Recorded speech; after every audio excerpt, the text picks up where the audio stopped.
Hello and welcome to a fresh new episode of Dettol Surakshit Parivar. मैं हूं doctor Rajiv Thukral. Dock, मैं आपसे कुछ फ्री एडवाइस लेना चाहती हूँ। जब से गर्मियाँ शुरू हुई हैं, इट्स रियली वियर्ड, लेकिन हर साल मेरी मम्मा को ये होता है। गर्मियाँ शुरू होते ही she gets a stuffy nose, fever होने लगता है, हेडेक होने लगता है, बदन में दर्द होने लगता है। स्ट्रेंज, ऐसा क्यों होता है उनको?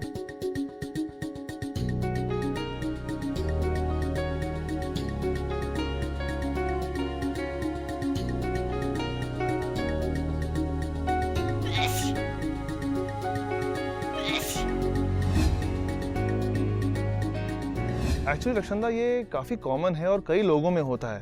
ये ज़्यादातर जब सीज़न चेंज होता है तब होता है, और ये एलर्जीज की वजह से हो रहा है। सीजन चेंज होने की वजह से होता है?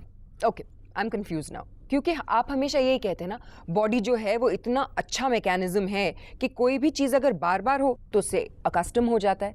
तो सीजन तो हर साल बदलते हैं, तो फिर इससे एक्लेमेटाइज क्यों नहीं होती body? That's really a very good question Rakshanda. Any foreign substance हमारे शरीर के लिए एक एलर्जन हो सकता है, क्योंकि जैसे ही हमारे शरीर कांटेक्ट में आता है, whether it is through direct skin contact या फिर सांस लेने से या फिर पेट के अंदर खाने से, तो शरीर उसके अगेंस्ट एक रिएक्शन प्रोड्यूस करता है। जो इम्यून सिस्टम है वो एंटीबॉडीज़ प्रोड्यूस करता है और वो जो फॉरेन सब्सटेंस है उसको डिस्ट्रॉय कर देता है। मगर अगर इम्यून सिस्टम थोड़ी बदली हुई हो या हाइपर एक्टिव हो तो फिर यही रिएक्शन एक्सेसिव हो जाता है। You mean to say the immune system actually goes into overdrive और जितना रिएक्शन नेसेसरी है उससे ज्यादा प्रोड्यूस करता है और इससे बॉडी को खुद नुकसान पहुंच सकता है। एक्चुअली या तो बेसिकली आप ये कह रहे हैं कि इम्यून सिस्टम जो है हाइपर एक्टिव नहीं होना चाहिए, नॉर्मल ही होना चाहिए। लेकिन डॉक, एक चीज और लोगों को जानना जरूरी है कि एलर्जीज हैं क्या। जब तक हम जानेंगे नहीं कि कौन सी एलर्जीज हैं, हम प्रिकॉशंस कैसे लेंगे? एक्चुअली ये सिम्टम्स इतने कॉमन हैं कि हमें पता ही नहीं चलता कि शायद ये एलर्जीज की वजह से हो रहे हैं। लाइक नाक बहना या फिर नाक बंद हो जाना, थोड़ी सी सांस लेने में मुश्किल हो जाना, रैशेस निकलना या सूजन आ जाना या कभी स्टमक अपसेट्स। तो बेसिकली ये रिएक्शंस कुछ ज़्यादा इरिटेटिंग नहीं है, बेसिक से है, माइल्ड से है, फिक्र करने की कोई ज़रूरत नहीं है। एक्चुअली कभी कभी ये सीरियस भी हो सकते हैं, क्योंकि थोड़ा रिएक्शन हो तो चलता है, मगर अगर सपोज फॉर एग्जांपल पॉलन से आपको थोड़ी सी सांस लेने की मुश्किल हो जाए और वो बढ़ जाए, then you might need a doctor also. You know what doc, you are right. क्योंकि मेरी एक सहेली है, उसको डस्ट से एलर्जी है और जब वो एलर्जी बढ़ जाती है तो उसे एक्चुअली वीजिंग होने लगती है। तो किसी भी एलर्जी को भी माइल्डली मत लीजिए। अब मुझे ये बताइए कि एलर्जीज होती कैसे हैं? एलर्जीज आमतौर पे हमारे एनवायरनमेंट के नेचुरल और नॉर्मल सब्सटेंसेस की वजह से भी हो सकती है, जैसे कि डस्ट या फिर छोटे मोटे इंसेक्ट्स, मोल्ड्स जो घर पे होते हैं, खाने पीने के सब्सटेंसेस जैसे कि eggs, milk products, even peanuts. इसके अलावा सी फूड से भी हो सकता है, but the most common allergy जो होता है वो होता है पॉलन से। डॉक, मेरे जो फैमिली फिजिशियन है उन्होंने मुझे ये बताया है कि किसी चीज़ से डील करने के लिए दो चीज़ें याद रखनी चाहिए, केयर एंड कॉशन। अगर आप केयरफुल रहते हैं, कॉशियस रहते हैं, सही प्रिकॉशंस लेते हैं, तो जिंदगी में किसी भी चीज़ से डरने की ज़रूरत नहीं है। Now does that apply in the case of allergies? वैसे तो काफ़ी हद तक आप सही कह रही हैं, बट अनलेस आप जानें कि ये एलर्जी किस वजह से हो रहा है और उस एलर्जन से आप एक्सपोज ना हो, कम्प्लीटली आप फ्री नहीं रह सकती हैं। बट कुछ सिंपल टिप्स हैं। अगर आप घर को साफ रखें, स्वच्छ रखें, मेंटेन जनरल होम हाइजीन, तो यू कैन प्रिवेंट देम। और अगर किसी वजह से प्रिवेंट ना हो पाए, एलर्जी हो ही जाए, तो बस शुरू होते ही डॉक्टर को नहीं, अपनी दादी माँ को फ़ोन लगाइए। क्योंकि मेरी दादी हमेशा कहती थी, अगर ऐसे सिम्टम्स आपको हो ना, गरम गरम चाय पीजिए, उसमें तुलसी, काली मिर्च और अदरक डाल के, और देखिए फौरन आप ठीक हो जाएंगे। दादी माँ के नुस्खे अच्छे होते हैं ना। उनको कोई नाम ही कह सकता है क्या? वैसे अगर आपको सिंपल एलर्जीज हो, जैसे कि नाक बहरा हो या नाक बंद हो, स्टीम लेने से काफ़ी हद तक वो ठीक हो सकता है, या हल्की सी खांसी आ रही हो तो आप थोड़ी गरारे कर लीजिए। एक किस्म से आप सिम्टम्स को रोक लें। लेकिन इसके अलावा अगर हम पूरी तरह से इन्हें अवॉइड ही करना चाहते हैं, उस बात तक हम पहुंचे ही नहीं कि हमें वो गर्म चाय पीनी पड़े, तो उसके लिए क्या करना चाहिए? एलर्जी से बचने के लिए थोड़े बहुत चेंजेस करने पड़ेंगे हमारे अपनी ज़िंदगी में। घर साफ रखना पड़ेगा और जनरल हाइजीन मेंटेन करना पड़ेगा। अपने हाथों और अपने शरीर को रेगुलरली एंटी जर्म सोप से वॉश करें। अपने घर के फर्नीचर की अपहोल्स्ट्री और बेडशीट्स और उनके मैट्रेसेस को जितनी हो सके एंटीसेप्टिक लिक्विड में क्लीन करें और अच्छी तरह से एयर करें। गर्मियों के आते ही अगर आपको पोलन से एलर्जी हो तो घर के दरवाजे और खिड़कियों को बंद रखें। जहां हो सके यूज़ एन एयर प्योरीफायर। वो जगह जहां पोलन इकट्ठा हो सकता है जैसे कि गार्डन्स, फ्लावर पॉट्स, पोर्च, उन सबको साफ रखें। अपनी इम्यूनिटी को बरकरार रखने के लिए make sure you have a regular diet. और ये सब प्रिकॉशंस लास्ट मिनट नहीं, साल भर होने चाहिए। तो बेसिकली डॉक्टर साहब का ये कहना है कि अपने आप को और अपनी सराउंडिंग्स को पूरी तरह से क्लीन रखिए। अपनी ऑफिस, कार या घर में वो एलर्जेंस जो आपको इरिटेट कर सकते हैं उन्हें ना आने दें। ऐसा करने से आप काफी हद तक एलर्जी फ्री रह सकते हैं, है ना डॉक्टर? बिल्कुल। अगर आप अंदर से स्ट्रांग हैं तो बाहर से भी सुरक्षित रहेंगे। एलर्जीज के बारे में और जानने के लिए हमारे साथ बने रहिए। फिर मिलेंगे after this small break on Dettol Surakshit परिवार।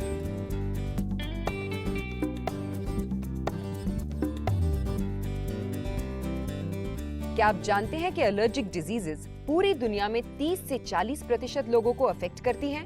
मेरे बेटे को काफ़ी ब्रोंकियल एलर्जीज की प्रॉब्लम है। आप कुछ ऐसी सजेशंस दे सकते हैं जिससे बेटे को एलर्जीज की प्रॉब्लम भी ना हो? नाउ आई एम वरीड कि इतनी सी उम्र में उसका प्रोटीन इंटेक कम हो जाएगा। इसके लिए कुछ सजेस्ट करें।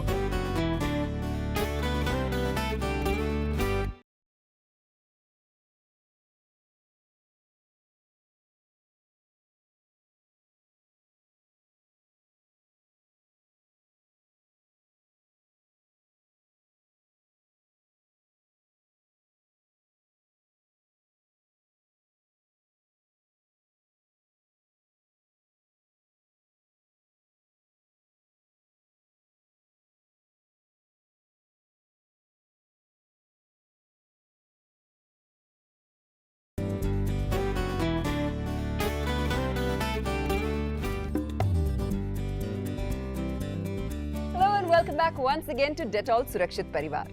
आज हम बात कर रहे हैं एलर्जीज की। वो एलर्जीज जो होती हैं पोलन से, डस्ट से या फिर खाने से।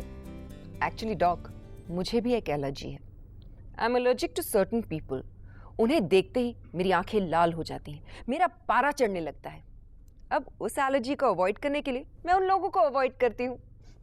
अगर आपकी ऐसी कोई एलर्जी नहीं है लेकिन दूसरी एलर्जीज से सफर कर रहे हैं आप, तो सवाल पूछिए ना, क्योंकि हमारे पास है हमारे एक्सपर्ट, वो देंगे जवाब। तो अगर आपके पास है कुछ ऐसे सवाल जो आपको लगता है डिफिकल्ट हैं, उनके देंगे आसान से जवाब डॉक्टर ठुकराल। देखते हैं हमारे पहले व्यूअर क्या पूछना चाहते हैं।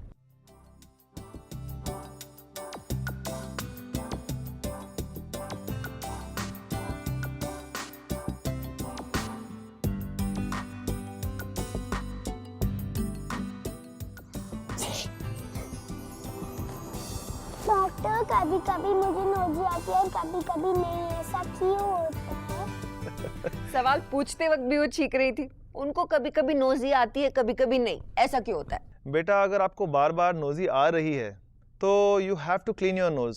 ज़रा या तो टिश्यू वाइप या हैंकी लेके बार बार अपने नाक को साफ करें और उसके बाद हाथ को धोना मत भूलना, वो भी एंटी जर्म सोप से। अगर आपकी तबीयत ज़्यादा ख़राब हो जाए, बुखार आए, तो फिर मम्मी के साथ डॉक्टर के पास ज़रूर चले जाएं। देखते हैं कि हमारे अगले व्यूअर क्या इतने ही क्यूट हैं।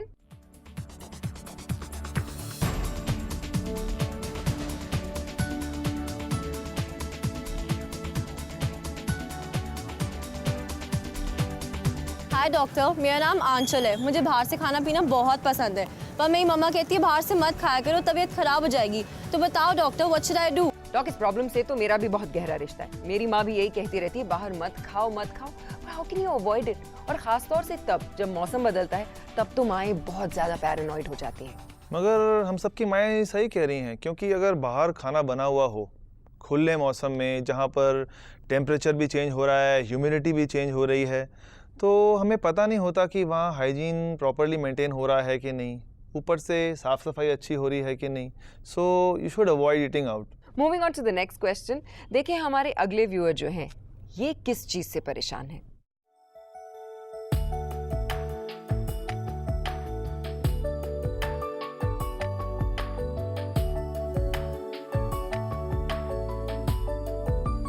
हाय डॉक्टर, आई एम विशाल। मेरी फैमिली को हॉलिडे करना बहुत अच्छा लगता है, लेकिन मेरे बेटे को ब्रोंकियल एलर्जीज़ की प्रॉब्लम रहती है। आप कुछ ऐसी सजेशंस दे सकते हैं जिससे बेटे को एलर्जीज़ की प्रॉब्लम भी ना हो और हमारी फैमिली एंजॉय भी कर सके? ट्रैवल करना किसे पसंद नहीं है डॉक, लेकिन ट्रैवल करते वक्त अगर कोई बच्चा बीमार पड़ जाए, that leaves like really bad taste in the mouth. देखिए, ऐसा है कि childhood bronchial asthma most of the times allergy की वजह से होता है। अगर आप जानते हैं कि ये एलर्जी किस वजह से है, मतलब डस्ट की वजह से, पॉलन की वजह से या किसी और चीज़ की वजह से, प्रेफरेबली जब आप किसी जगह जाएं तो उन चीज़ों को अवॉइड करें। लेकिन अगर आपके बच्चे को कुछ प्रॉब्लम्स पहले से ही शुरू हो जाएं, जैसे नाक बहना या फिर हल्की सी खांसी होना या हल्का सा सांस लेने में मुश्किल होना, जो दवाइयाँ उसकी हैं उसको तुरंत दे दें। और अगर आप बाहर कहीं ट्रैवल कर रहे हों, make sure you have the number of a doctor जो वहाँ आपको मिल सके, जिसको आप फ़ोन कर सकें अगर आपको इमरजेंसी में दिखाना हो। I agree with you completely doc. हमेशा अपने पास जहां आप जा रहे हैं वहां के किसी अच्छे डॉक्टर का नंबर रखिए ताकि इमरजेंसीज में आपको प्रॉब्लम ना हो। इसके अलावा अगर आप खुद करना चाहते हैं तो जैसा हम हमेशा कहते हैं, अपने हाथों को अच्छे एंटी जर्म सोप से धोइए या फिर सैनिटाइजर इस्तेमाल कीजिए, तो कम से कम आप जर्म्स को कांटेक्ट नहीं कर रहे हैं। Moving on to the next question. देखिए हमारे अगले व्यूअर जो हैं ये किस चीज से परेशान है।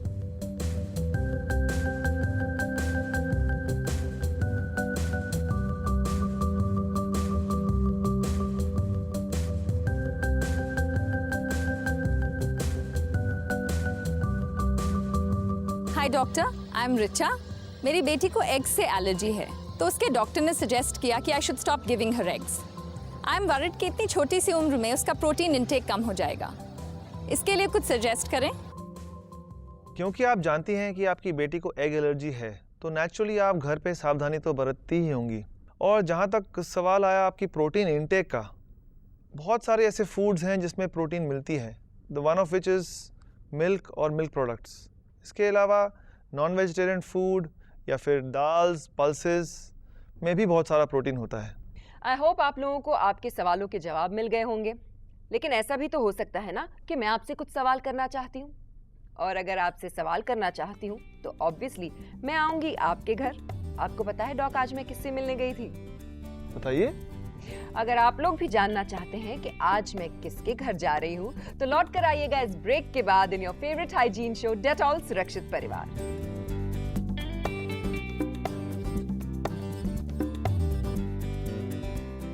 हाथ धोना सबसे आसान और सस्ता तरीका है एलर्जीज को कंट्रोल करने का, लेकिन फिर भी केवल 3 में से 1 मर्द और 3 में से 2 औरतें रोज अपने हाथ साबुन से धोती हैं।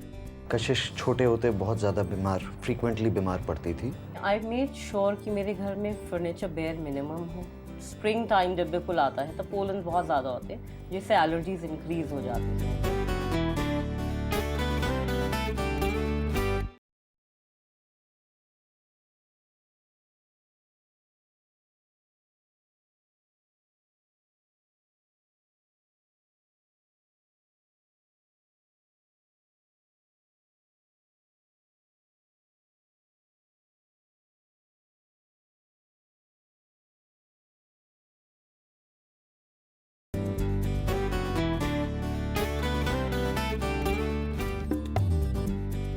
Welcome back once again to Dettol Surakshit Parivar.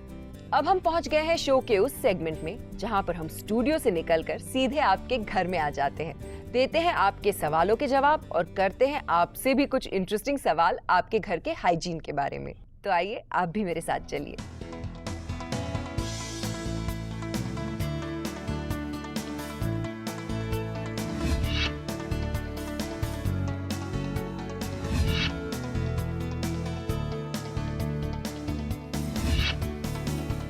आज हम बात कर रहे हैं एलर्जीज के बारे में, और इसीलिए मैं आपको लाई हूँ नीतू और योगी के घर। इनकी 2 प्यारी प्यारी छोटी छोटी बच्चियां हैं, कशिश और तिशा। कशिश को ब्रोंकियल एलर्जीज की प्रॉब्लम थी और इससे डील करने के लिए नीतू ने अपने घर में कई सारे चेंजेस किए। ये चेंजेस कितने इफेक्टिव रहे, आइए इन्हीं से पूछते हैं।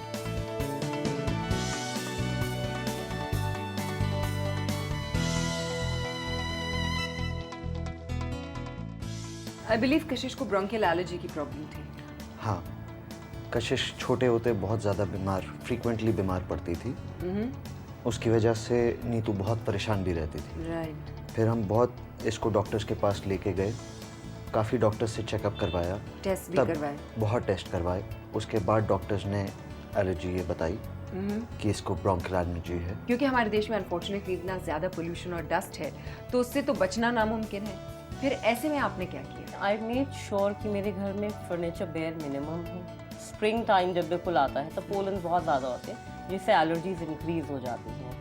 तो हम उसमें मेक श्योर करते हैं कि विंडोज़ और दरवाजे बंद रखें कि घर के अंदर सारा कुछ ना आ सके, कि बच्चों का एलर्जी और ना बढ़ सके। तो नीतू, क्यों ना आप हमें अपना बाकी का घर दिखाएं और बताएं हमारे दर्शकों को भी कि आपने अपनी बच्ची के लिए अपने घर में किस तरह की चीज़। आइए चलिए मैं दिखाती हूँ। तो काफ़ी समय लग जाता होगा घर की सफाई में?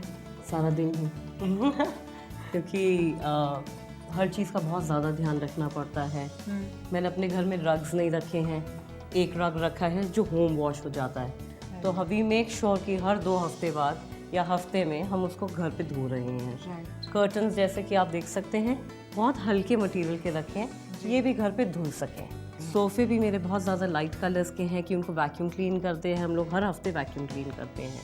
जो एंटीसेप्टिक लिक्विड होता है उससे एक बारी दिन में पूरे घर की डस्टिंग उसी से होती जो है। ये आपके सारे सर्फेसेस हैं, दैट्स राइट, उन सब की आप एंटीसेप्टिक लिक्विड से सफाई करवाते हैं? That's right. ब्रिलियंट। और जो एयर कंडीशनिंग है, जो एयर कंडीशंस हैं मेरे घर में, उनकी सर्विस कि हर 1 महीने में एक बारी सर्विस ज़रूर होती है। उनके फिल्टर सारे साफ़ किए जाते हैं क्योंकि वो सबसे ज़्यादा डस्ट लेके आते हैं घर के अंदर। ओके।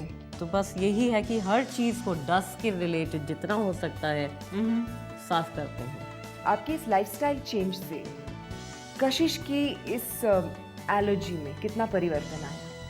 कशिश को बहुत कम इन्फेक्शन होता है, बहुत कम इस एलर्जी का रिएक्शन होता है। I am just really impressed. और हमारी तरफ से एक छोटा सा तोहफा, क्योंकि आप इतना ज़्यादा ध्यान रखती हैं कि बच्चों के हाथ हमेशा साफ रहें, आपके घर के जो टॉप्स हैं वो हमेशा एंटीसेप्टिक लिक्विड से क्लीन रहें, तो आई एम श्योर कि आप इसको बहुत अच्छी तरह से यूज़ कर पाएंगे। All the very best. और हम हमेशा यही दुआ करेंगे कि Kashish grows up to be a healthy beautiful child. Thank you so much.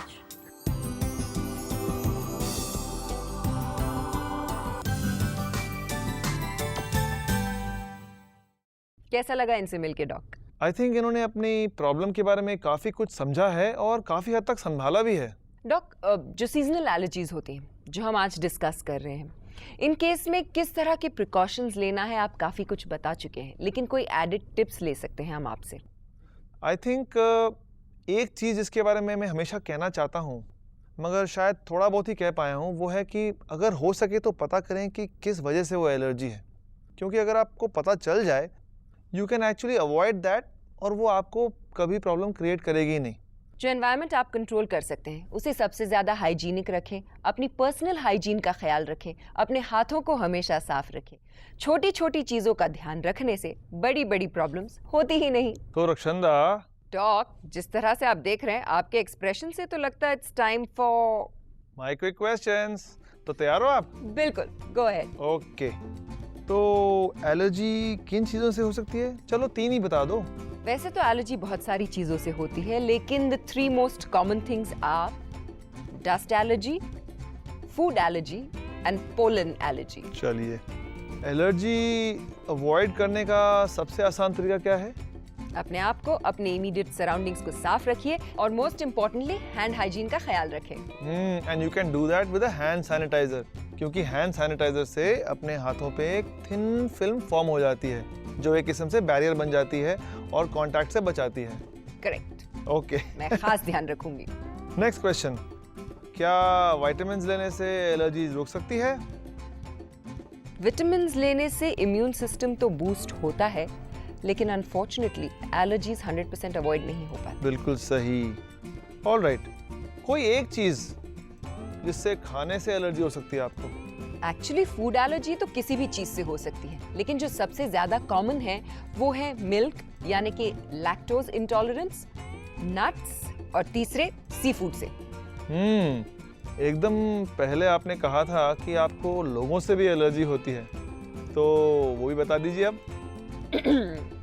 मेरी एलर्जीज के बारे में फिर कभी बात करेंगे, क्योंकि वो लोग जिनसे मैं एलर्जिक हूँ वो सेट पे ही बैठे हैं। ओह, you're right. Okay. इससे पहले कि doctor Thukral and I get into trouble, हम लेंगे आप लोगों से विदा, लेकिन हाइजीन से रिलेटेड काफी सारे और सवालों को और उनसे जुड़े प्रॉब्लम्स को लेकर अगले हफ्ते दोबारा हाजिर हो जाएंगे in your favourite show Dettol Surakshit Parivar. Till then, be healthy, be happy, be 100% sure.